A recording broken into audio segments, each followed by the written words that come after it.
सन्यासी ने कमीज की जेब से नीचे गिरी अंतिम भिक्षा की आधी रोटी को उठाया। एक मद मुस्कान सन्यासी के मुख पर खेल ली। सन्यासी अपने हाथ में आधी रोटी लिए चलने को उद्यत हुआ ही था कि ना जाने कहां से एक कुत्ता भौंकता हुआ उसकी ओर आया और संभवतः हाथ में पकड़ी रोटी को देख सहसा दुम हिलाने लगा।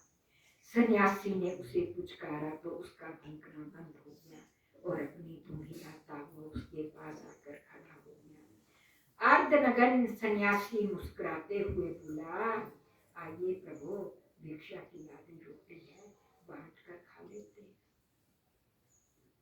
इतना कहकर सन्यासी ने आधी रोटी का आधा भाग कुत्ते के आगे डाल दिया। कुत्ते ने झपट कर रोटी के उस टुकड़े को एक भी बार मुंह में डाल लिया। कुत्ते का भाग उसे देने के उपरांत सन्यासी अपने हिस्से को खाने हेतु समीप पर एक शिला पर बैठने को ही था कि कुत्ता अपने हिस्से को तुरंत चट करके पुनः उसके आगे जाकर खड़ा दुम हिलाने लगा। क्या कहते हैं महाराज? महाराज जी कहते हैं, प्रभु लगता है आप भी सुबह से भूखे हैं। सन्यासी ने मुस्कुराते हुए कहा और रोटी का शेष भाग भी उसके समक्ष रख दिया और रात बिताने के लिए किसी उचित स्थान की खोज में खड़ा हो गया। सूर्यास्त हो चुका था परंतु अभी भी पर्याप्त रोशनी थी। रोटी का दूसरा भाग भी शीघ्र ही चट करने के पश्चात कुत्ता भाग कर आया और सन्यासी को मुड़ मुड़ कर पीछे देखते हुए उसके आगे चलने लगा। सन्यासी को लगा मानो कुत्ता उसे राह दिखाते हुए उसे किसी विशेष स्थान पर ले जाना चाहता है। कुछ सोचकर सन्यासी चुपचाप उसके पीछे चलने लगा, क्योंकि सन्यासी इतना तो समझ चुका था कि ये कुत्ता निश्चय ही आसपास किसी गांव या आबादी का ही रहा होगा।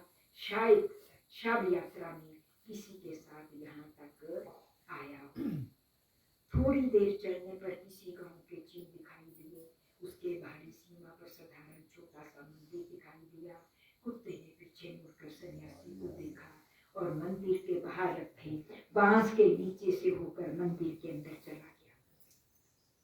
सन्यासी भी वहां पहुंचा और बांस को हटाकर मंदिर में प्रवेश किया और बांस को पुनः अपने स्थान पर टिकाकर उसने दृष्टि अंदर घुमाई।